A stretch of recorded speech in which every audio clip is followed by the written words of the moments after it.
हमने देनी जरूर चाहिए।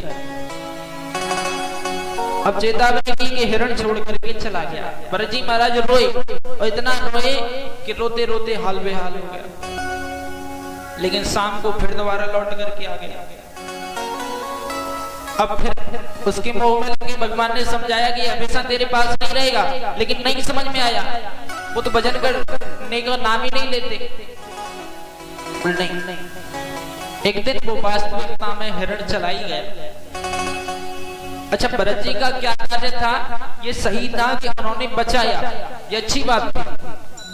गलत बात क्या थी? संतों का कार्य होता है कि किसी को बचाना। गलत मार्ग पर जा रहा हो या कोई ऐसे मार्ग पर जा रहा हो जहां पर बचने का कोई उपाय न हो, तो वहां से संत निकाल दिया। संतों का कार्य बचाना होता है, इसीलिए भरत जी ने वही किया जो संत करते हैं।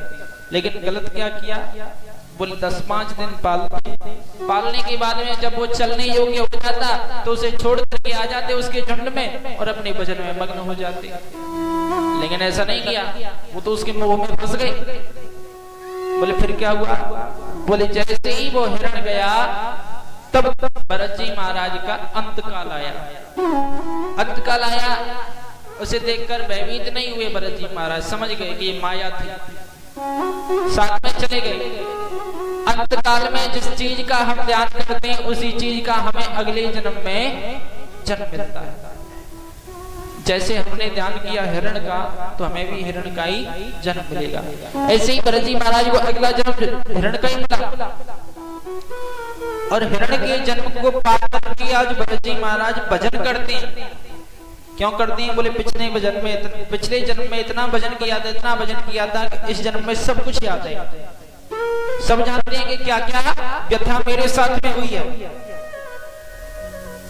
बोले फिर क्या हुआ कि भजन अब भी करते हैं, लेकिन एक निवेदन करते हैं भगवान से कि कैसे भी एक बार मनुष्य का जीवन दे दो तो मैं तुम्हारा इतना भजन करूंगा, इतना भजन करूंगा कि आप स्वयं कहेंगे कि तू मेरे पास आ जा। बोले ठीक है। भगवान ने भी सोच लिया, बोले इसे अगला जन्म देना चाहिए। वन में आग लग जाती है तो सभी जीव जंतु तो भागने लगते हैं, लेकिन भरत जी महाराज नहीं भागते। बोले क्यों नहीं भागते? बोले मैं इसलिए नहीं भाग रहा हूं कि यही तो मुक्ति है।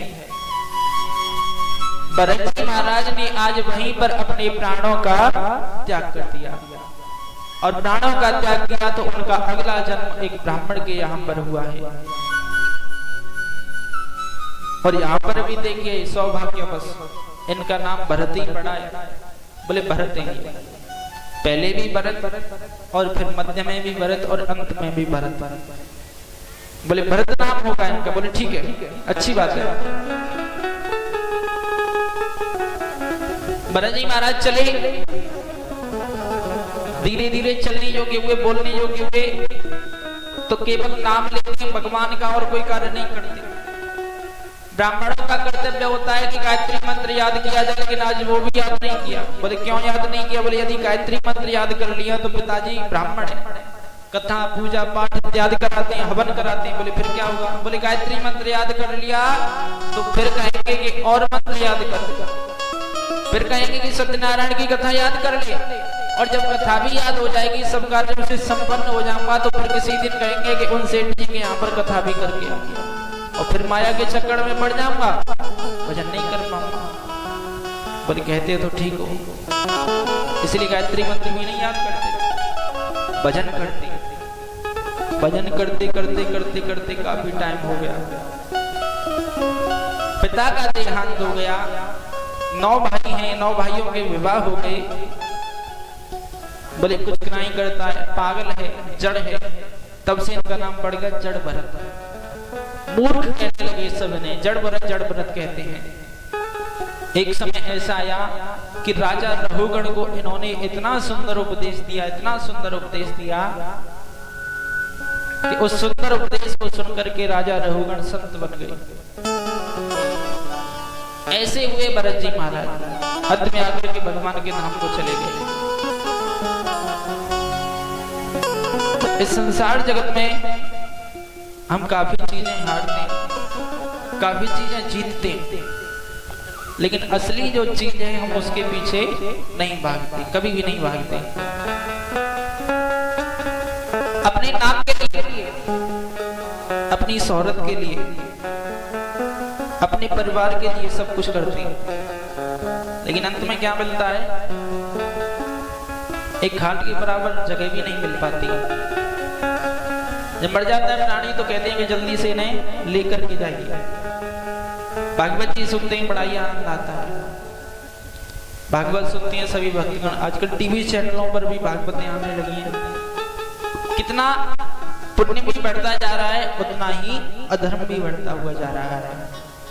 लेकिन समय की लीला भी शीघ्र गति शीघ्र से चली जा रही है। सतयुग, त्रेता, द्वापर और कलयुग, ये 4 युग हुए हैं। इन 4 युगों के बाद में प्रलय होती है और प्रलय के बाद में फिर दोबारा से जीवन होता है। दोबारा से ब्रह्मा बदले जाते हैं, सृष्टि की रचना होती है और सब कुछ बदल जाता है। सुखदेव जी महाराज कहते हैं, राजन ये ऐसा समय है जो बड़ा ही अद्भुत है, जो अब चल रहा है। कलयुग के प्रारंभ में ही ये श्रीमद् भागवत कथा परीक्षित जी को सुखदेव जी महाराज ने सुनाई। बोले कैसा समय है ये? बोले कि ऐसा समय है जो परम पवित्र है। बोले जरा बताइए मुझे कि काल व्याल मुख ग्रास और त्रासनेणा सही नबी श्रीमद् भागवतों शास्त्रों कलो की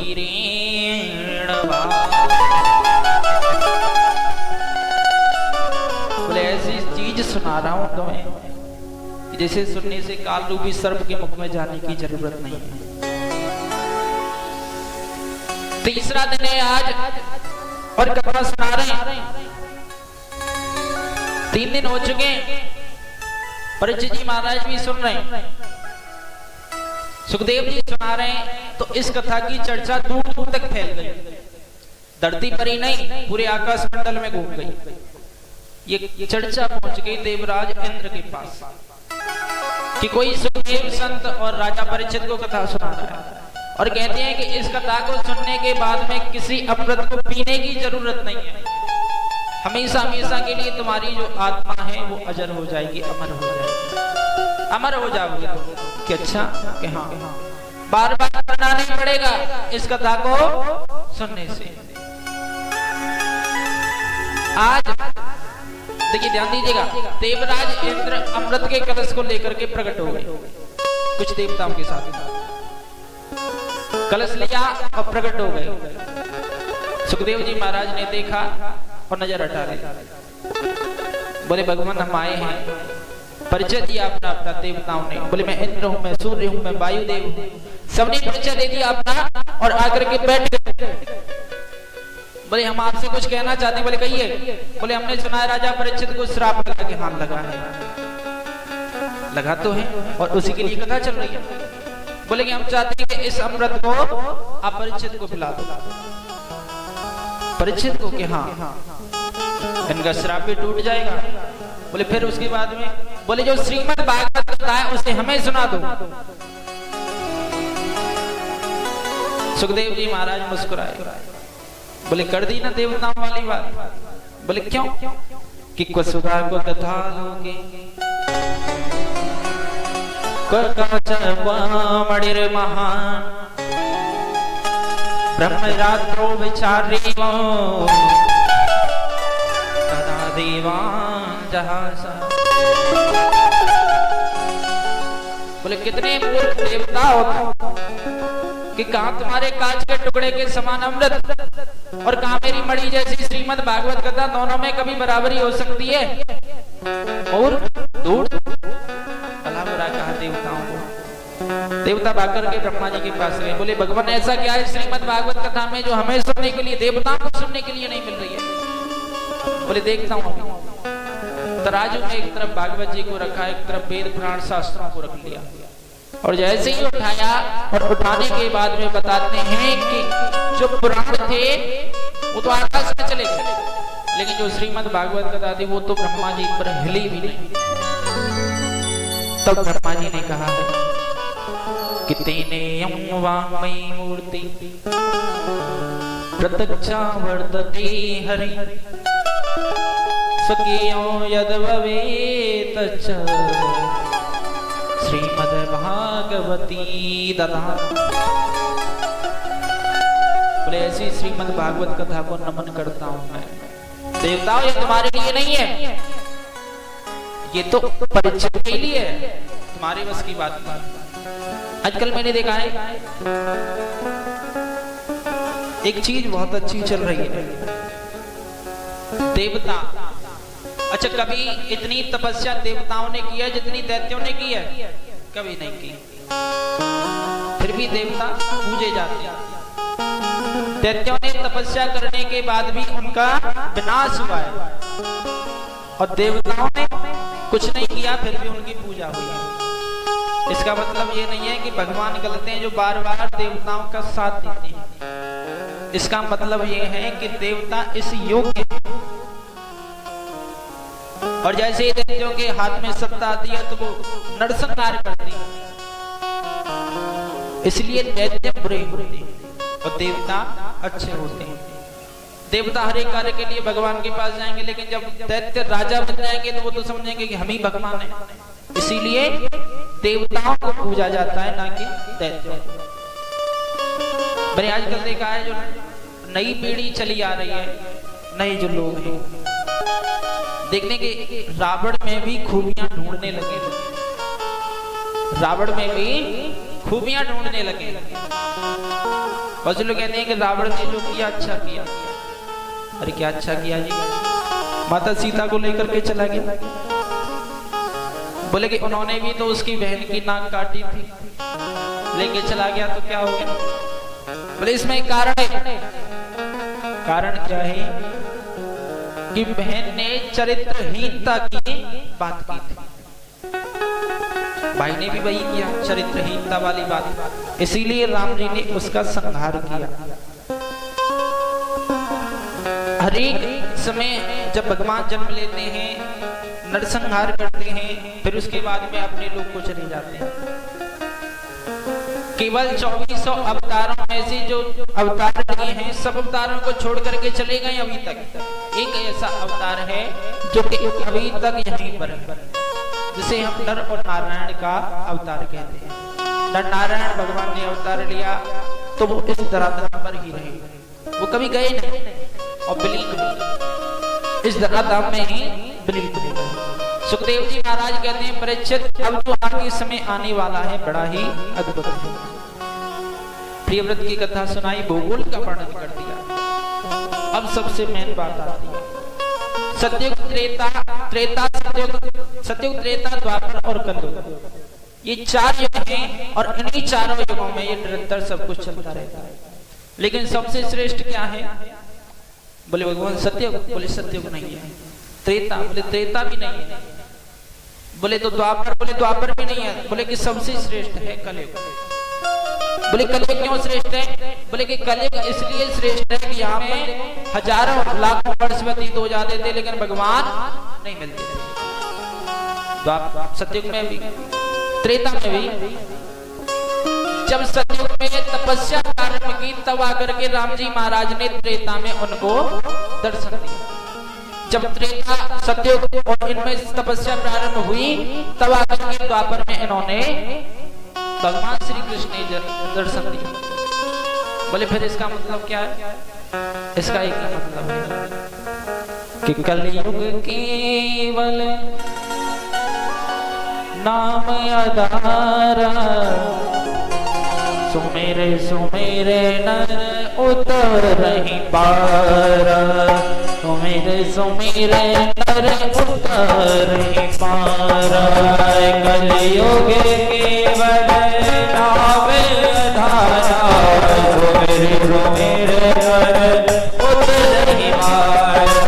ओ श्री राम जय राम जय राम, श्री राम जय राम जय राम।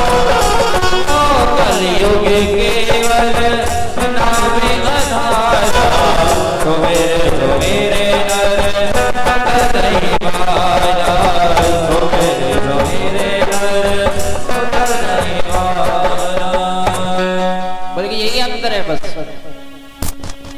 एक बार नाम लेने से भवसागर से पार हो जाते। बोले इसका कोई उदाहरण भी है? बोले हाँ है। तब एक उदाहरण देकर के बताया है कि कान्हे कुंजे दो यह काशी दासी पते मिलह नाम नानष्ट सदाचारो दास्याः संसर्ग दूषित। बोले कर्म से ब्राह्मण, एक अजामिल नाम का ब्राह्मण और बड़ा ही अद्भुत था, बड़ा ही पूजा पाठ किया करता था, बड़ा ही अद्भुत था। लेकिन एक दिन वैश्या मोहित हो जाता है। जितना पूजा पाठ किया था उसकी वैश्या के संसर्ग में आकर के उसका पूजा पाठ क्षण भंगुर होने लगा, छिड़ने लगा। और आज जैसे ही छिड़ने लगा तो एक समय ऐसा आया कि अजामिल के 4 पुत्र हुए। लेकिन क्या हुआ कि संतों का आशीर्वाद प्राप्त हुआ। बोले संतों का कि हाँ संतों का।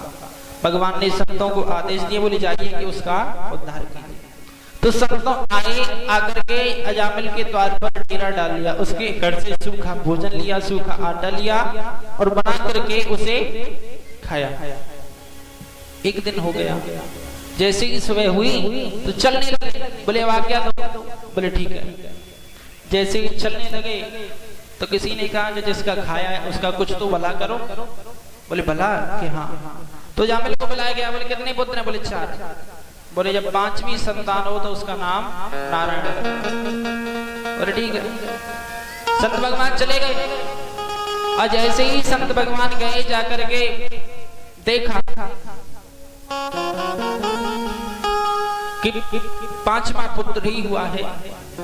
तो अजामिल के मन में आया क्यों न उन संतों की बात मानी जाए। तब उसका नाम नारायण रख दिया गया। नारायण पानी लेकर के आओ। बोले ठीक है लाता हूँ पिताजी। नारायण मेरे लिए भोजन लेकर के आओ। बोले लाता हूँ पिताजी। नारायण ये करो, नारायण वो करो। कभी कभी ऐसा होता है। अच्छा ट्रेन देखी है आपने? ट्रेन तो सबने देखी है शायद। ट्रेन के 2 ही डिब्बे कार डिब्बे होते हैं, बाकी सब डिब्बे तो डिब्बे ही होते हैं। ट्रेन में 2 ही डिब्बे ज्यादा जरूरी होते हैं, एक तो आगे का एक पीछे का। क्यों? क्योंकि यही इंजन होते हैं, या तो आगे वाला चलाता है या फिर पीछे की ओर चलेगी तो पीछे वाला चलाता है। ये 2 इंजन जरूरी होते हैं। ऐसे ही माता पिता के जीवन में भी 2 इंजन होते हैं, या तो सबसे बड़े वाले को प्रेम करेंगे या सबसे छोटे वाले को। माता पिता का मोह एक पुत्र पर ज्यादा रहता है, छोटे वाले या बड़े वाले। और बीच के तो डिब्बा होते ही हैं। तो ऐसे डिब्बों पर अजामिल का कोई ध्यान नहीं है और इंजन पर ध्यान है, नारायण पर। नारायण ये करो, नारायण वो करो। धीरे धीरे करके उसके जो पाप थे कटने लगे। लेकिन यमराज को कहाँ पता था? आज यमराज प्रकट हो गए और जैसे ही उसका अंत समय आया तो अजामिल को वो दिखने लगे। जोर से चिल्लाया कि नारायण मुझे बचाओ। अच्छा इस नारायण ने तो सुनी नहीं, लेकिन उस नारायण ने सुन ली और आज वहां के पार्षद आए और आकर के विराजमान हो गए। यमराजों को भगा दिया। बोले जाइए और उसे अपने साथ में लेकर के चले गए। अच्छा ये बहुत सुंदर बात है कि एक नाम लेने से ही हम भवसागर से पार हो जाते हैं।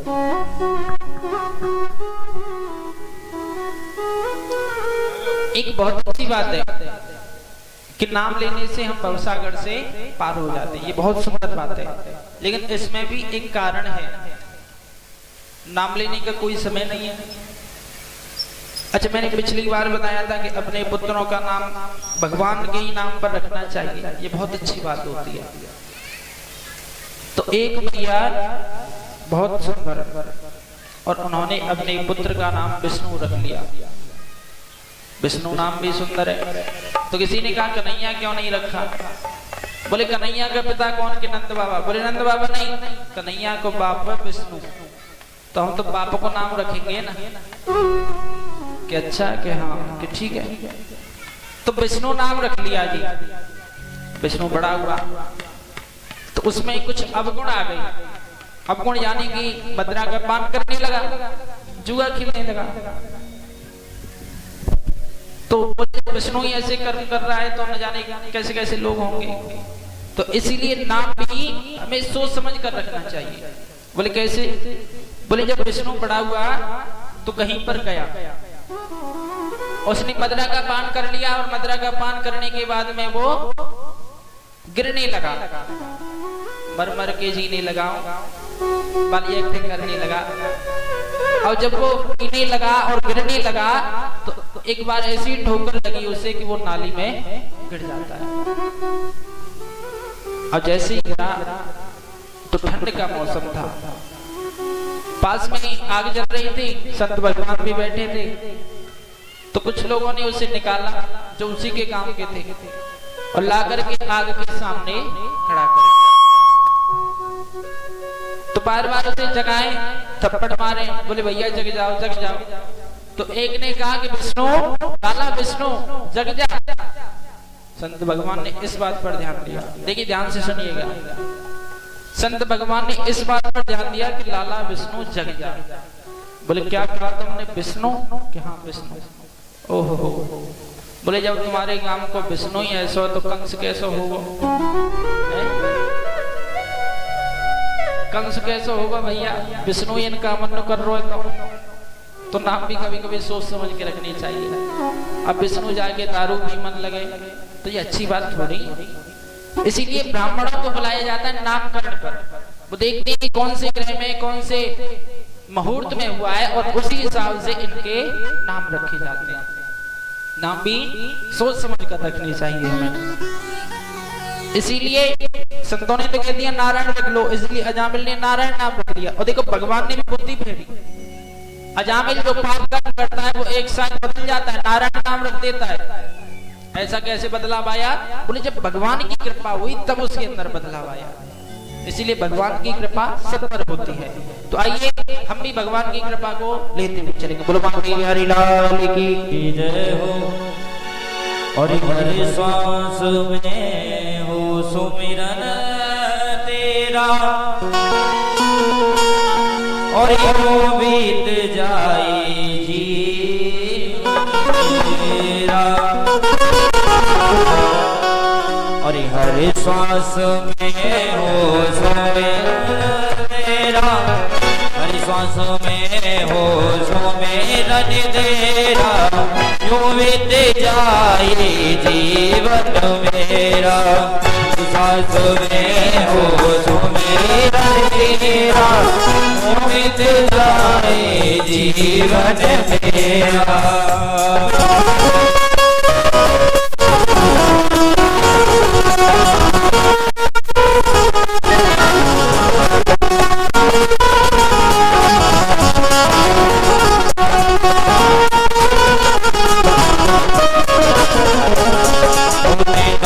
खिड़की से तुमको पल पल में तो निहारूं, नैनों की खिड़की से मैं तो पल पल तुमको निहारूं।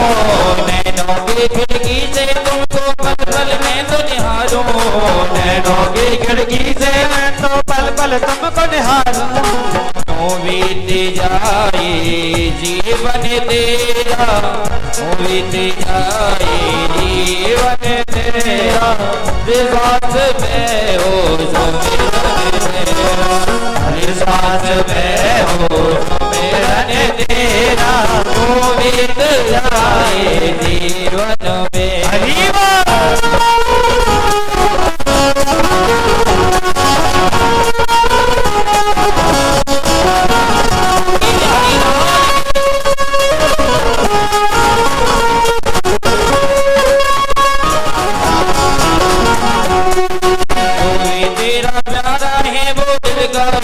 प्यारा है जो भी तेरा प्यारा है वो साईं तुम्हारा है।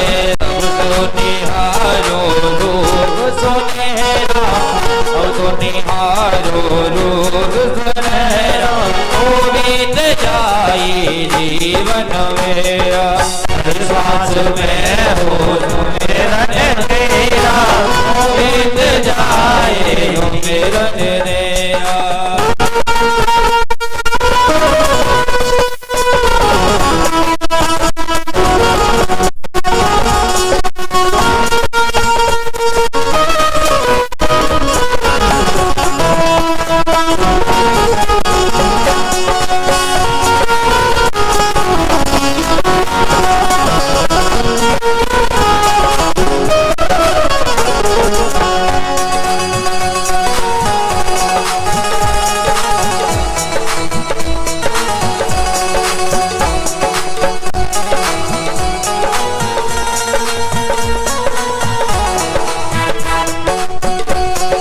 हर सांस में हो सुमिरन तेरा, यूं बीत जाए जीवन मेरा, हर सांस में हो सुमिरन तेरा, यूं बीत जाए जीवन मेरा, यूं बीत जाए जीवन मेरा, यूं बीत जाए जीवन मेरा, हर सांस में हो तेरा, जो बीत जाए जीवन मेरा, जो बीत जाए जीवन मेरा, जो बीत जाए जीवन मेरा, जो बीत जाए रे जीवन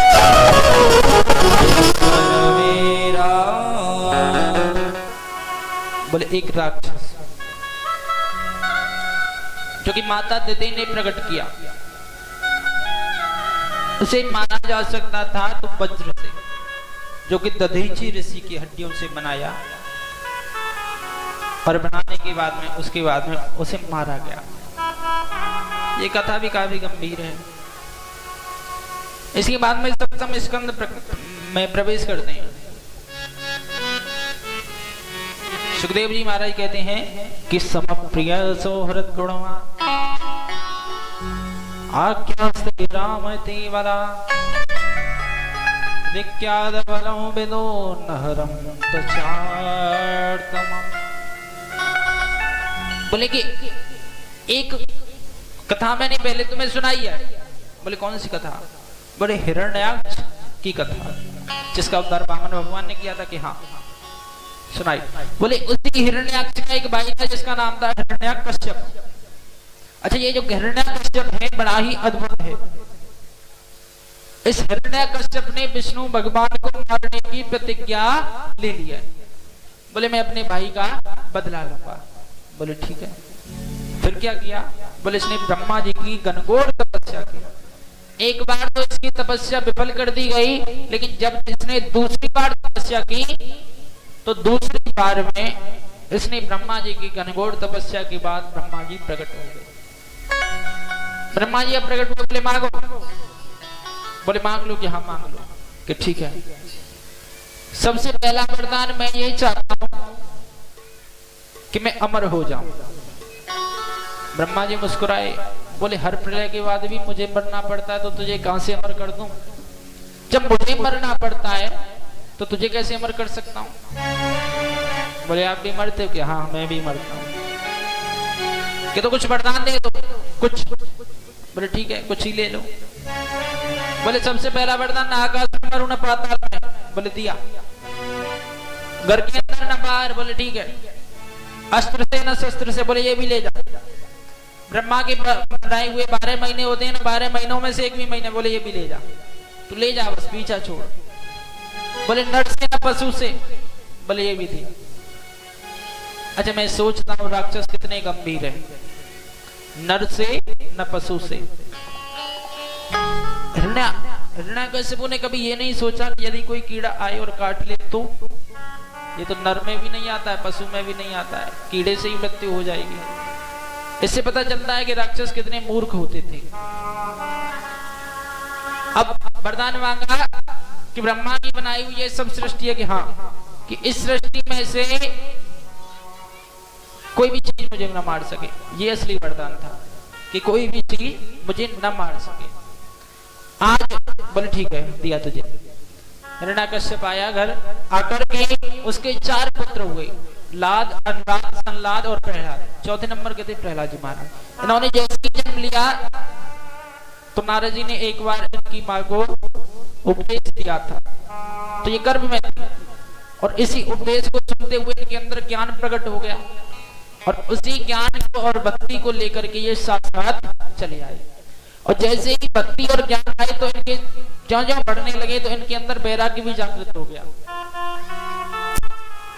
हिरण्याकश्यप ने इन्हें दैत्यकारिणी पाठशाला में भेज दिया। बोले जाओ शिक्षा लेकर के आओ। बोले जाता हूं।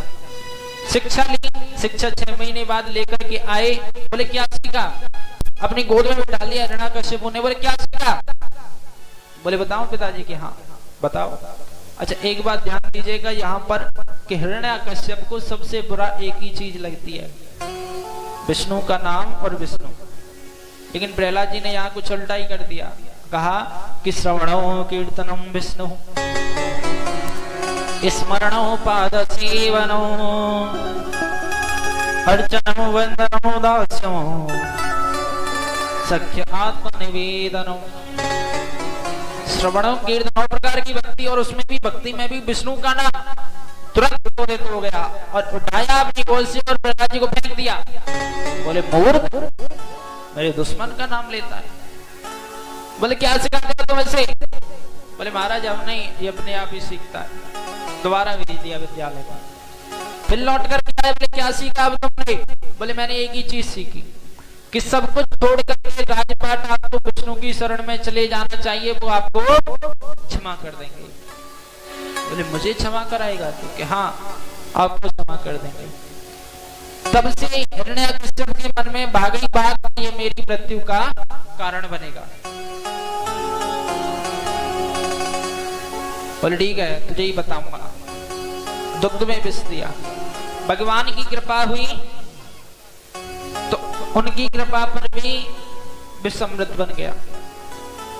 सर्प से डसवाया, हाथी से कुचलवाया, पहाड़ों से गिरवाया, अनेक प्रयत्न किए। जब कोई भी सफल नहीं हुआ तो पक्की बात हो गई, अब तो यही मेरी मृत्यु का कारण बनेगा। अब हिरण्याकश्यप की एक बहन और थी, शायद आपको नाम याद होगा। हिरण्याकश्यप की बहन, बताओ कौन है? भूल जाते हैं, कई बार बता चुके। जबकि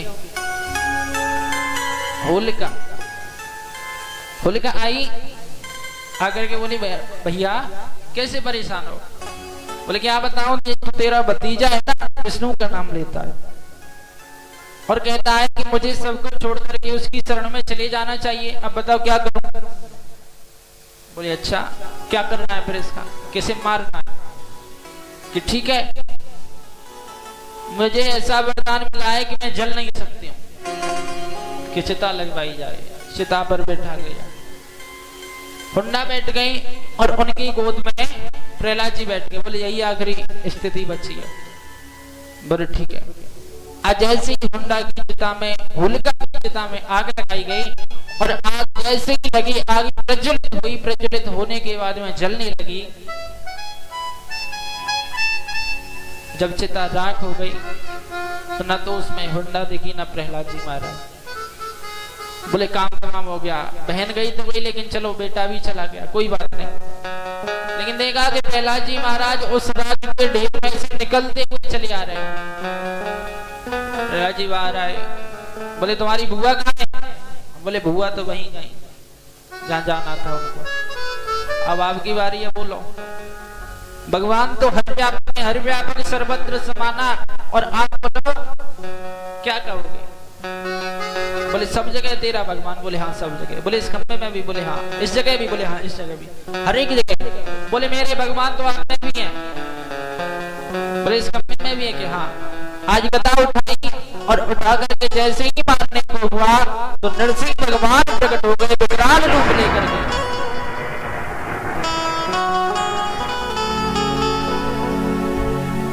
विकराल रूप लिया, सिंह का सर है, नर का धड़ है, बड़े बड़े नागुने आंखें तो लाल हैं। और आज दौड़े हिरण्याकश्यप की और हिरण्याकश्यप महल की ओर दौड़ा और आज जो सैनिक आ रहे हैं नागुनों में फंसाते हैं और फंसा करके दीवार पर छिड़क देते हैं। ऐसी रक्त की नदियां बहाई हैं इस विकराल रूप को देख करके। जो देवता कभी पुष्प बरसाया करते थे आज वो भयभीत हो गए।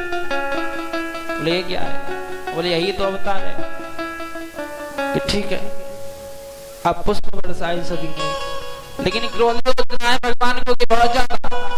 आज हिरण्याकश्यपु को पकड़ा और पकड़ करके जटा पर रख लिया और जटा पर रख करके उसे पहली पर ले आए, दहलीज पर ले आए।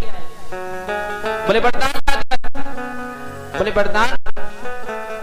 बोले हाँ वरदान याद कर। तूने क्या क्या मांगे थे? बोले ना आकाश में मरूं ना पाताल में। बोल नहीं मारूंगा, मैं तुझे अपनी जंघा पर मारूंगा। ठीक है। नगर के अंदर ना बाहर तेरी चौखट पर तुझे मारूंगा। बोले कि ब्रह्मा के बनाए हुए 12 महीने मैंने तेरे लिए अलग बनाया, अधिक मास का महीना जिसे लौंद का महीना भी कहते हैं कहीं कहीं।